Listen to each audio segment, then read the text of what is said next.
Opposition leader Mark Golding says the political directorate may have to reassess how political motorcades are done. His comments come after a 15-year-old boy died in Portmore, St. Catherine after falling from a bus during a People's National Party PNP motorcade. Kalisha Williams has more in this primetime news follow-up.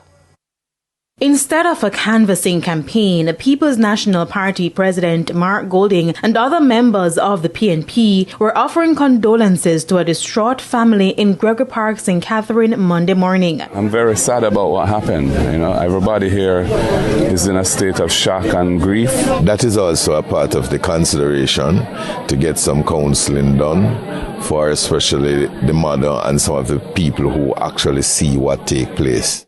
They are grieving for 15-year-old Lamar Gray, who fell from a bus during a PNP motorcade in Portmore Sunday evening. The teen's mother, Andrea, who was also on the motorcade with Lamar, said she's still in shock. Him dey on the door, me say, MJ, come off at the door. Till me talk to him, till me and him sit down. When the rest of them run off, I bust him run off. Like, if me did say something to him, he may come back, I'm going to dry him, but come like me can't say nothing to him. I want to say something to him and me can't say nothing to him. So I go back on the other bus now and I saw me hear them say somebody drop off and me just know say I him. This house behind me is where Lamar Gray spent most of his days. He was the last of 9 children for his mother. Now his family was gearing up for the local government elections, but now they have to prepare for his burial. I feel really down, but just go and hold it because I know I'm strong. Because them ever tell me I'm strong. He ever tell me to. Because trip na year enough time, I tell him some bad things and he must say, we all thump him na him back, because I'm really big pick and he always say, you see it? And me ever cuss, mommy. And me go play football and buy your house, But there are still concerns about children being allowed on political campaigns. PNP council candidate for the Gregory Park division, Oral Gunnings, who was a part of the motorcade, said it is not something the party supports, but it is hard to control. It's big in size, and sometimes when the bus come, you don't know who on the bus, because I never come with the bus. I just send the bus down here.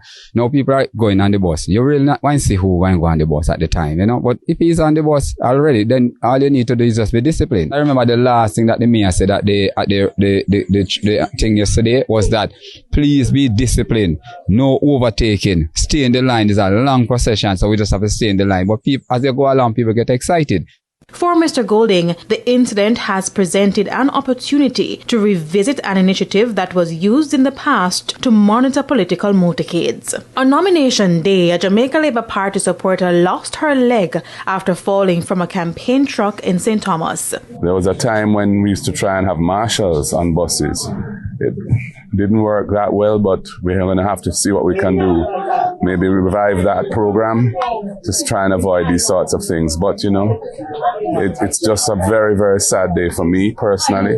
In the meantime, JLP council candidate for the area, Joy Brown, who also knew the victim well, is appealing for safety on the campaign trail. Whether we are participating in motorcade or simply driving on the roads, please, let's be extra cautious to prevent any more tragedy like this.